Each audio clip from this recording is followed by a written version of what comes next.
One night, a father and his daughter were driving down a deserted country road. They were returning home after spending the entire day visiting the girl's mother in hospital. Listening to the sound of the rain drumming on the car roof, the girl began to doze off. Suddenly there was a loud bang. The father struggled with the steering wheel, but the car skidded off the wet road and slammed into a stone wall. After checking that his daughter was uninjured, the man got out of the car to survey the damage. Both of the front tires had large punctures, and the right fender was crumpled against the wall. The rest of the car had survived unscathed. "We must have driven over something on the road," he explained to his daughter. "Whatever it was, it blew out both of the tires." "You can fix it, right?" asked his daughter, somewhat shaken by the accident. "No," replied her father, shaking his head. "I've got only one spare in the boot. I'll have to walk back into town and find somebody to tow the car," he said. "It isn't that far from here. You wait in the car while I'm gone." "Okay," she said reluctantly. "But please don't take too long." The man could see in his daughter's eyes that she was frightened. "Sit tight," replied her father as he slammed the car door. "I'll be back as soon as possible." His daughter watched him in the rearview mirror as he trudged off down the road in the pouring rain and disappeared into the night.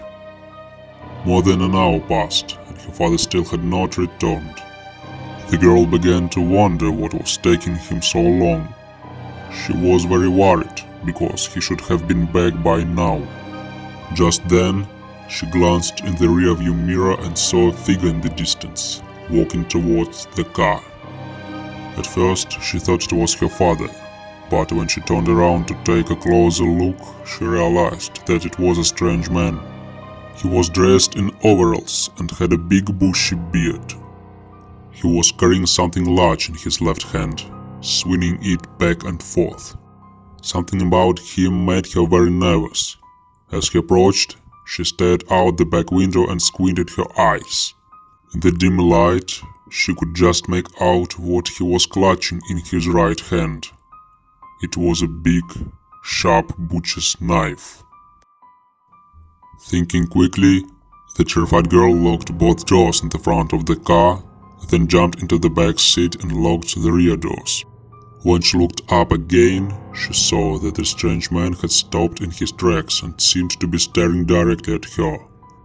Suddenly the man raised his arm and the girl let out a blood-curdling scream. In his left hand, he was clutching her father's severed head. She just kept screaming and screaming. She couldn't stop herself.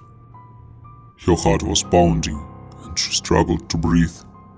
The grotesque expression on her father's face was horrifying to behold.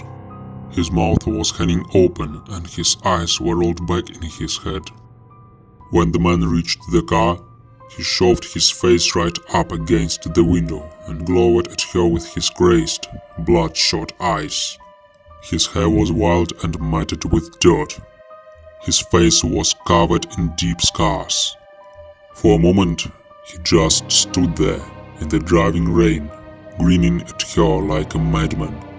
Then he reached into his pocket, took something out and slowly lifted his left hand.